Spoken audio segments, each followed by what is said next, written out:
Hindi magandang ehemplo ito, lalong-lalo na't ikaw ay nagtatrabaho sa opisina ng Pangulo. Alam mo, Auntie Claire, kapag ikaw ay nagsalita, lahat ng kilos at galaw mo, nagre-reflect yan sa Pangulo sapagkat ikaw ang tagapagsalita ng Pangulo. Lahat ng nanggagaling sa bibig mo, iyan ay aakalain na lahat ng yan ay galing sa Pangulo sapagkat ikaw nga ang spokesperson ng Pangulo.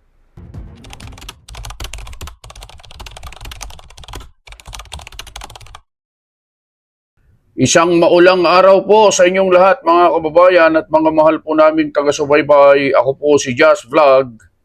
Si Auntie Claire mga kababayan ay mayroong mensahe sa mga guro o mga teacher. At tila sinisisi ni Auntie Claire sa nangyaring karahasan sa Zamboanga ang mga teacher, mga kababayan. Ano ba ang sabi ni Auntie Claire? Ito, sabi niya, minsan na po nating nakita mismo ang ibang mga guro ay lumalabag sa ganitong klase ng moralidad. Sila minsan ay ang nagtuturo sa kanilang mga estudyante kung paanong maging walang modo, lalong-lalo na sa mga nakakatanda o sa mga ibang tao. Ito po ang sabi ni Yusek Claire Castro, mga kababayan, na siya namang ikinagalit ng napakaraming teacher, mga kababayan. Halos lahat na yata ng teacher sa buong kapuluan, sa buong Pilipinas lang pala, mga kababayan, ay galit na galit sa kanya.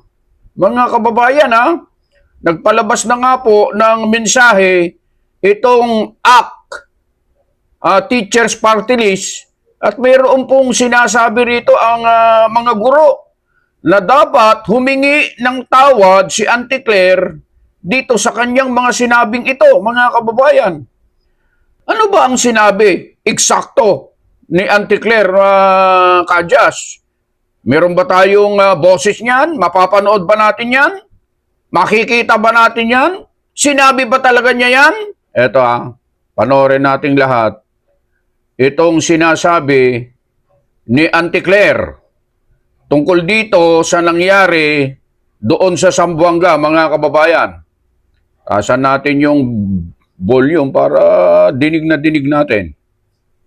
Sa mga nakikita rin ditong solusyon ay dapat na ang mga kabataan natin ay naggagabayan.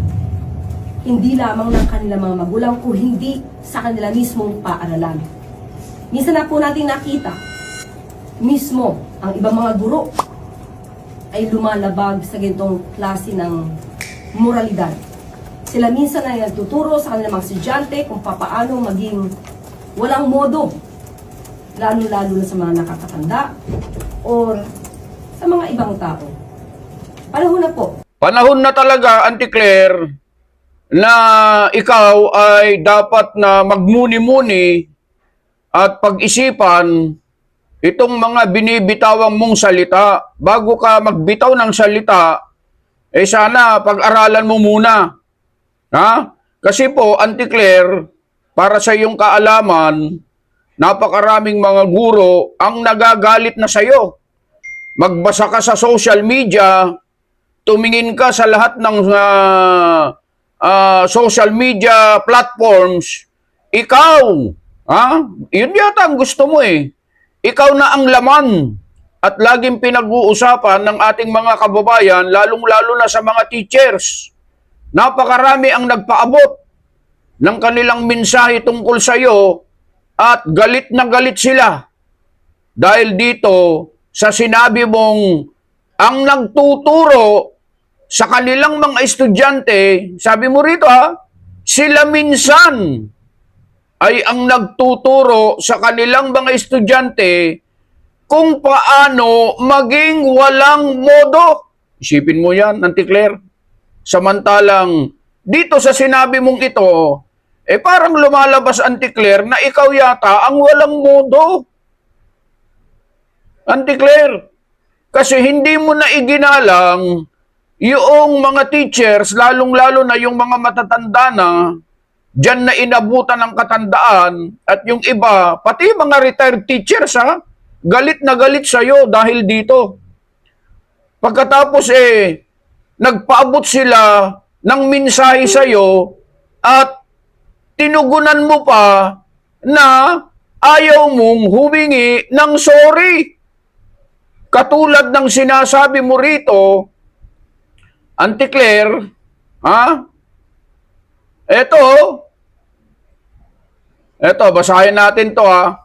Sa halip na ikaw ay humingi ng paumanhin o kapatawaran, mag-sorry ka dahil sa ginawa mo at sinabi mo sa mga teachers na humihingi lang naman ng sorry sa'yo, iba pa ang iginanti mo. Ang sabi mo, hindi ka mag-a-apologize. Ang dapat humingi ng tawad ay ang mga nagkamali ng interpretasyon sa aking mga sinabi. Ito pa ang sabi mo. Ha? Ano ba ang kabuuan ng sinabi niya? Ito mga kababayan panoorin ninyo at pakinggan ninyo, babasahin ko ito. Yusek Claire Castro. Sinisi ang mga nagkamali ng interpretasyon kaya nagalit ang mga teacher. Kailangan pa bang i-interpretasyon yung sinabi mo, Auntie Claire, dito sa video? Na una mong sinabi na ang mga teachers ang siyang nagtuturo ng sa kanilang mga estudyante na maging walang modo. Wala nang interpretasyon yun, Auntie Claire, dahil napakalinaw na yun. Ito ayaw humingi ng paumanhin sa mga guro si Presidential Communications Office PCO Undersecretary at Palace Press Officer Claire Castro. Kasabay ng giit na ang mga bumatikos at nagpakalat ng maling interpretasyon sa kanyang mga pahayag ang siyang nagkamali. Pati itong mga nagbigay ng kanilang reaksyon at pahayag ay sinisisi mo pang sila ang mali. Talagang itong si Claire Castro, mga kababayan, hindi ito marunong tumanggap ng pagkakamali kahit kailan, mga kababayan. Hindi magandang ehemplo ito, lalong-lalo na't ikaw ay nagtatrabaho sa opisina ng Pangulo. Alam mo, Auntie Claire, kapag ikaw ay nagsalita, lahat ng kilos at galaw mo, nagre-reflect yan sa Pangulo sapagkat ikaw ang tagapagsalita ng Pangulo. Lahat ng nanggagaling sa bibig mo, yan ay aakalain na lahat ng yan ay galing sa Pangulo sapagkat ikaw nga ang spokesperson ng Pangulo. Tuloy pa natin. Nagmula ang panawagang paghingi ng tawad matapos ulanin ng batikos ang naunang pahayag ni Castro kaugnay sa insidente sa isang paaralan sa Zamboanga, kung saan binigyan din niya ang papel ng mga guro sa paghubog ng asal ng mga estudyante. Sa idinaos na press briefing sa Malacanang, nilinaw ni Castro na hindi kailanman sinisi ng palasyo ang buong hanay ng mga guro. Itigil ko muna doon, mga kababayan.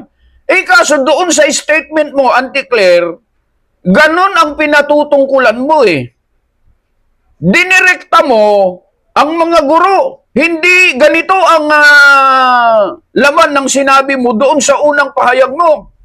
Pagkatapos ay naninisi ka pa doon sa mga di umano ay nagkamali ng interpretasyon sa sinabi mo. Ano pa ba ang i-interpret sa sinabi mo'y napakalinaw na? Tuloy natin. Gusto lang po natin ipaliwanag, ito sabi niya, quote, gusto lang po natin ipaliwanag at mukhang nagkakaroon ng misconception, misinterpretation, misunderstanding sa ating nabanggit kahapon, unquote. Ang mga guro, iginagalang po natin. Malamang nagkaroon lamang po ng misinterpretation dahil yung nagpalabas ng opinyon ay mali agad at sinabi na sinisisi natin ang mga teachers. Unquote. Totoo naman. Hindi ba't ganyan ang tunada sa Ilocano kuma? Hindi ba't ganyan ang tunada ng sinabi mo, Auntie Claire? Na ang tunada ay paninisi sa mga teachers dahil sa nangyari dyan sa Zamboanga? Alam nyo, mga kababayan, mahaba pa ito eh. Itong mensaheng ito, mga kababayan, napakahaba niyan. Pero hindi ko nababasahin lahat yan. Kasi wala pong ano ito eh. Mag-iinit lang lalo ang ulo at lalo lang madadagdagan ang galit ng mga guro sa buong Pilipinas dahil dito sa mga pinagsasasabi ni Auntie Claire na sa halip na humingi ng tawad, sa halip na humingi ng paumanhin at ipaliwanag ng maayos, sabi rito, hindi ako hihingi ng sorry. Ha? Bakit ako mag-a-apologize? Ang dapat na humingi ng sorry ay ang mga nagkamali sa interpretasyon sa aking mga sinabi.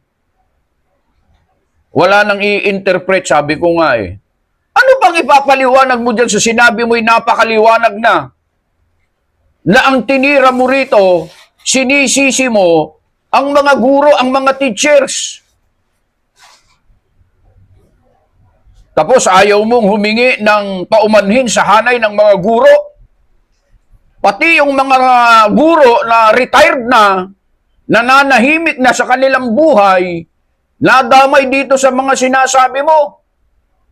Alam nyo mga kababayan, ang napapansin natin, kapag pumapalpak at may kapalpakan, ang administrasyong ito at ang gobyernong ito, naghahanap at maghahanap ng masisisi itong si spokesperson ng presidente na si Claire Castro, mga kababayan. Anong klaseng spokesperson ito? Na lahat ng kanyang sasabihin, tila walang natutuwa. Kapag napapanood ng ating mga kababayan yung kanyang mga sinasabi, pinagtatawanan pa siya sa harapan mismo ng kanyang press con, ng mga reporter, mga kababayan. Ewan ko bakit gustong-gusto ito ni Pangulong Bongbong Marcos Kasi kahit na ganon at napakarami na sa mga nakaraan na kapalpakan ng mga sinasabi ni Auntie Claire sa kanyang press con, gustong-gusto pa rin siya ng Pangulong Bongbong Marcos. Hindi ko alam kung bakit, hindi natin alam kung bakit ganun na lang. Natutuwa ba siya dahil sa nagagalit na ang ating mga kababayan, ang mga Pilipino, dahil sa mga ginagawa ni Auntie Claire na kung ano-ano na lang ang masabi, basta't may masabi lang? Sabi ko nga doon sa kaninang umaga, at binigyan ko ng reaksyon nito, pero maigsi lang, sa aking isang social media account. Sabi ko, parang nagkamali yata ng script itong si Auntie Claire. Bakit ang mga teacher ang sinisi niya? Dapat, ang sinisi mo, Auntie Claire, sabi ko, hindi ba dapat ang mga Duterte? Kasi ganun naman lagi ang pattern mo. Kapag may mga palpak at may nangyayaring hindi maganda, lagi mong idinadivert yon. Pag sumagot ka sa press conference, laging inililink mo sa mga Duterte. Kaya sabi ko, parang mali yata yung script. Dapat ang sinisi niya ang mga Duterte. Bakit ang mga teacher ang mga sinisisi niya ngayon? Mga kababayan? Ganun lagi ang style nito. Sige, tanungin ko kayo mga kababayan. Kailan nyo narinig na nagpa-press con si Auntie Claire Castro na hindi niya binanggit ang mga Duterte? Mga kababayan, kung sisisihin mo pala ang mga Duterte at lagi mong sinisisi ang mga Duterte, Eh bakit hindi pa siya ang paupuin? Para lang sa ganun, magkaroon ka ng karapatan na laging sisihin sila sa mga nangyayari sa bansa. O hindi po ba, mga kababayan? Eh siya lang din ang lagi mong sinisisi. Duterte lang din naman ang sinisisi mo. Bakit hindi pa siya ang paupuin na presidente? Para nang sa ganun eh, lahat ng sisi na nangyayari, lahat ng mga hindi magandang nangyayari sa ating bansa, sa lahat ng ito, eh maisisi mo ng lubusan. Hindi yung lahat na lang ng bagay, pati walang kinalaman, hindi ko ipinagtatanggol dito ang mga Duterte, ang mga kababayan. Yun lang kasi ang napapansin natin. Eh nagtaka nga ako eh, akala ko nga sasabihin niya eh. Yung nangyaring ganito sa Zamboanga, kasalanan niya ng mga Duterte, pero hindi niya yun binanggit, mga kababayan.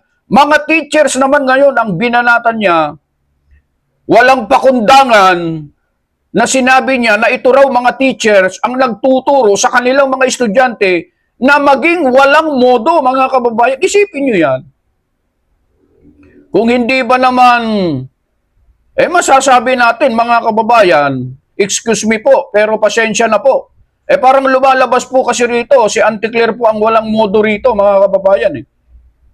Isipin mong kapalpakan ng gobyerno ay isisisi mo sa mga teacher. Eh ang mga teacher po na yan, mga kababayan, kasi marami po kaming kaibigan na mga teacher, mga kababayan.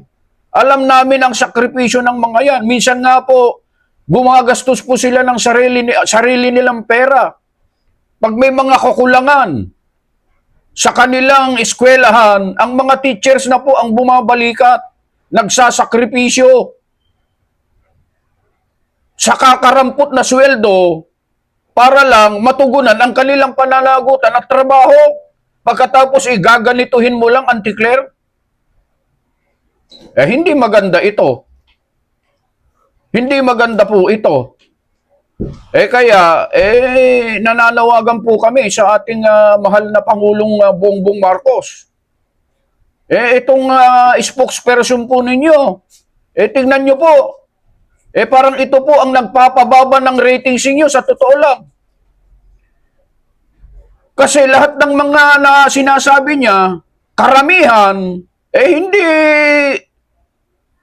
Ito ba'y dumadaan sa inyo muna bago magsalita ito? O nagsasalita lang ito ng ganang kanyang sarili? Parang hindi na yata nakikipag-ugnayan ito sa Pangulo bago magsalita eh. Ito ba'y gusto ng Pangulo na sabihin niya kaya sa mga guro? Itong katulad ng sinabi niya na siyang ikinagalit ng ating mga teacher sa buong Pilipinas. Galit na galit. Sabi ko nga doon sa ano ko subukan mo na pumunta ka ngayon sa kalipunan ng mga teachers at nang makita mo kung gaano ang galit nila sa'yo, pagbabatuhin ka ng kamatis o kaya pagmumurahin ka ng mga yan. Baka hindi na ito nakikipag-ugnayan sa Pangulo at ang sarili na lamang niya ang kanyang sinusunod. Nagsasariling kalooban na. Mahal na Pangulo, ito po ang magpapabagsak sa inyo. Lalong magpapabagsak sa inyo. Hindi tataas ang ratings nyo. Yung trust ratings nyo sa mga tao, sa publiko, mamamalaging ganyan, bababa at lalo pang bababa pagka ganito ang klase ng spokesperson po ninyo. Mahal na Pangulo. Tingnan nyo po ito. Kasi ang inire-represent nito ay kayo. Lahat ng sinasabi niya, dahil siya ang naturingang spokesperson ninyo, ang akala ng mga kababayan natin, lahat ng sinasabi niya ay nagmumula sa inyo. Ito bang sinabi niyang ito sa mga teachers? Nagmula po ba sa inyo ito? Na sinisisi niya ang mga guro na sila ang naging dahilan at nagtuturo sa mga estudyante nila na maging walang modo? Ganito po bang klase ng spokesperson ang gusto po ninyo na magrepresenta po sa inyo? Mahal na Pangulo, nananawagan po kami. Bilang isang mamamayang Pilipino na masasabi nating isa sa mga nagpapasweldo sa inyo at dito sa inyong spokesperson, tingnan nyo pong mabuti ito. Hindi po magandang ehemplo ito sa ating mga kababayan, lalo na sa harapan ng mga estudyante at maging sa mga teachers. Dapat ito po ang nagbibigay ng magandang ehemplo. Hindi po eh. Sa halip na magandang ehemplo ang ibibigay niya, ipinapakita pa niya na parang hindi siya nagkakamali kailanman dahil ayaw niyang humingi ng pasensya o kaya paumanhin. Ayaw niyang mag-sorry sa mga nasaktan niya ng kalooban na itong mga hanay ng mga guro sa buong Pilipinas. Mga kababayan, binigyan lang natin ng reaksyon yan dahil ito po ngayon ang mainit na usapin sa social media ang tungkol dito sa mga banat ni Auntie Claire Castro sa kanyang mga papresko-papreskon na nakakasakit kasi ng damdamin ito, lalong-lalo na po sa hanay ng ating mga butihing mga teachers. Maraming salamat po sa inyong panonood mga kababayan. Hanggang sa muli.